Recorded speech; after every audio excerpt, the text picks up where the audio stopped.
কেমন আছো? আশা করি সবাই ভালো আছো, সুস্থ আছো। গীতির ডেলি ব্লগে তোমাদের স্বাগত। আজ হচ্ছে শুক্রবার আর আমি এখন নিয়ে বসে পড়েছি আমার প্রিয় খাবার সাবু মাখা খেতে। আর তারপরে চলে এলাম মাকে একটু আনাজ কেটে দেবো, রান্নায় সাহায্য করব বলে।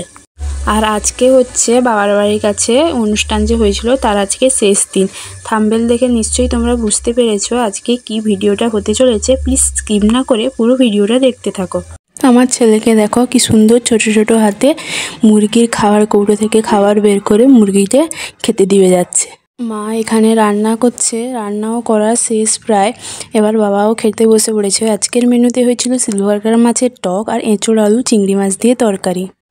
মা খাইয়ে দিচ্ছে বাবুকে। আর এখন বাজে 2টো, আমি চান করে চলে এসেছি। তারপর খাওয়া দাওয়া করে একটু রেস্ট নিয়ে বিকেলের দিকে ছদ্মবেশ প্রতিযোগিতা দেখতে বেরিয়ে পড়েছি। দেখো এই বাছুরটা এখানে চলে এসছে। এটা হচ্ছে আমার জেঠিমার বাড়িতে ছোট্ট একটা বাছুর। আর ছদ্মবেশে অনেকেই সাজছিল। 2জন বড় সাজছিল, এক হচ্ছে গান্ধীজি আর 2 হচ্ছে ওই যে পাগলটা। আর কিন্তু সব ছোট ছোট বাচ্চারাই সাজছিল, খুব সুন্দর লাগছিল দেখতে। যেখানে অনুষ্ঠান হচ্ছিল তার পাশেই কিন্তু আমার জেঠুর বাড়ি। এই ছদ্মবেশের শেষে একটু জেঠুর বাড়িতে ঢুকে পড়লাম। দাদা বেরোলো, দাদা বলছে আয় পুকুর ঘাটে বসিস, পুকুর ঘাটে খুব সুন্দর হাওয়া লাগছে। তারপরে মা আর আমি গিয়ে পুকুর ঘাটে বসলাম। জেঠুমাও এলো, খুব জমিয়ে আড্ডা দিলাম। ছদ্মবেশ প্রতিযোগিতা শেষ, এবার দেখো যে যার বাড়ি চলে যাচ্ছে। বসে গল্প করতে করতে কখন যে সন্ধ্যা হয়ে গেল আর বোঝা গেল না। আর বাড়ি গেলাম না, এরপরেই আছি মিউজিক্যাল বল খেলা। মিউজিক্যাল বল খেলা দেখতে কিন্তু খুব মজা লাগে। দেখো এতজন খেলছিল, এতজন খেলে সব বেরিয়ে গিয়ে সেই 2জনে গিয়েই ঠেকলো। কে জিতবে সেইটা দেখার জন্য কিন্তু সবাই অপেক্ষায় থাকে। মিউজিক্যাল বল খেলা শেষ হওয়ার পর এবার থাকবে হাঁড়ি ভাঙা প্রতিযোগিতা। হাঁড়ি ভাঙা প্রতিযোগিতায় আমার মা, কাকিমা, জেঠিমা সবাই দিয়েছিল। আর অনেক মহিলাও ছিল, কিন্তু কেউ হাঁড়ি ভাঙতে পারেনি। দেখো তোমরা কি হচ্ছে। এটা হচ্ছে আমার মা।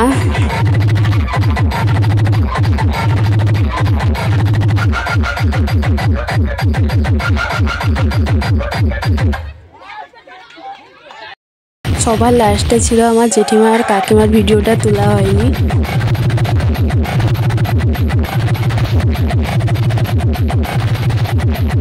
খেলাগুলো দেখা শেষ করে আসার সময় নিয়ে এলো মা ফুচকাগুলো সবাই খেয়ে নিলাম। তারপরে বাবা আর ভাই বেরিয়েছে বিরিয়ানি আনার জন্য। তখন বাজে রাত 8:30 মতন। বিরিয়ানি নিয়ে চলে এসছে, এবার সবাই খেয়ে নিলাম। তারপর দিদাকে সম্মানিত করা হবে, ওইটা দেখতে যাবো। এবার তোমাদের কাছে বলি দিদাকে কেন সম্মানিত করা হলো পুষ্পস্তবক ও নামাবলী দিয়ে। কেননা যেখানে পুজোটা হচ্ছে বা সেই এরিয়া আমার দিদার শ্বশুর মশাই দান করেছিল। এবং ওই যে সাইডে দিদাটা বসে আছে ওরও শ্বশুর মশাই দান করেছিল। আর মাঝখানে যে দিদাটা বসে আছে ও হচ্ছে মন্দিরের দাসী। এবং আমার দিদার পাশে যে দিদাটা বসে আছে সে হচ্ছে ক্লাবের মহিলা সম্পাদিকা। এদেরকে পুষ্পস্তবক ও নামাবলী দিয়ে সম্মানিত করে তারপর ছদ্মবেশ আর যেসব খেলাগুলো হয়েছিল সেগুলো ফার্স্ট, সেকেন্ড, থার্ড প্রাইজ বিতরণ করবে। দিদা স্টেজের উপর কেঁদে ফেলেছিল, কেননা দিদার কাছে হয়তো এটা সবথেকে বড় পাওয়া। ক্লাবের সদস্যরা যে এদেরকে মনে রেখে ভেবে এইটা করেছে এটা সত্যি অসাধারণ। সব জায়গায় বা সব ক্লাবে কিন্তু এটা করে না। কিন্তু ওরা যদি জায়গাটা না দান করতো হয়তো আজকে আমরা সবাই আনন্দ করতে পারতাম না। আরও একটা জিনিস যেটা ভালো লেগেছে, প্রতি বছর কমিটির সদস্যরা সব কিছুর দায়িত্ব নিত, কিন্তু এবছর মহিলাদেরকেও কিছু দায়িত্ব দেওয়া হয়েছে আর মহিলারাও সেটা সযত্নে পালন করেছে। যেমন ধরো চাঁদা কাটতে হওয়া সব মহিলারা। আবার এই যে সাংস্কৃতিক অনুষ্ঠানটা হয়েছে ওটা আমাদের গ্রামের মেয়ে বউরাই বাচ্চা ছেলে মেয়েদের নাচ শিখে ওখানে অনুষ্ঠিত করেছে।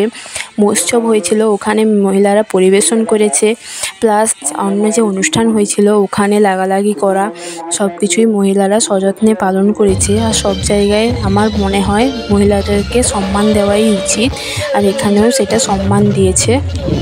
রাতে ছিল অর্কেস্ট্রাটাও খুব সুন্দর হয়েছে। প্রত্যেকটা রাত যাকে জ্বালাতন করে চলেছে, জীবনের প্রত্যেকটা অহংকার দিনে চিৎকার করে হাত বাড়িয়ে বলেছি শ্যামা কোথায়। ওই আওয়াজের সঙ্গে একবার হাত ধরে কেঁদেছে আর হাতটা চিপটে দিয়ে বলেছে, হরে কৃষ্ণ কৃষ্ণ কৃষ্ণ হরে হরে, হরে রাম বলো সবাই একবার, হরে কৃষ্ণ।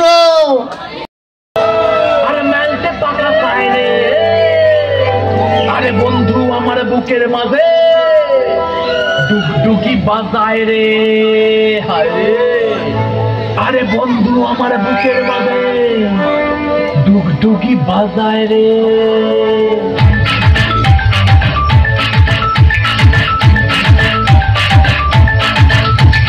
মনটা করে বুকটা করে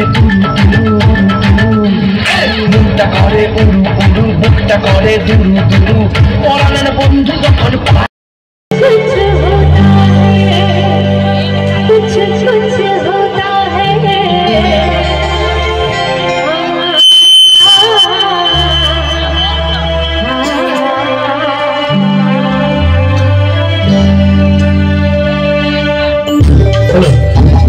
সবাই জোরে হাত তালি দাও, সবাই একটু সবাই মিলে তালে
আজকের মতন এখানেই অনুষ্ঠানটা শেষ। যদি তোমাদের এই ভিডিওটা ভালো লেগে থাকে please like, comment and subscribe করে সাইডে বেল বাটনটা টিপতে ভুলো না। Bye bye.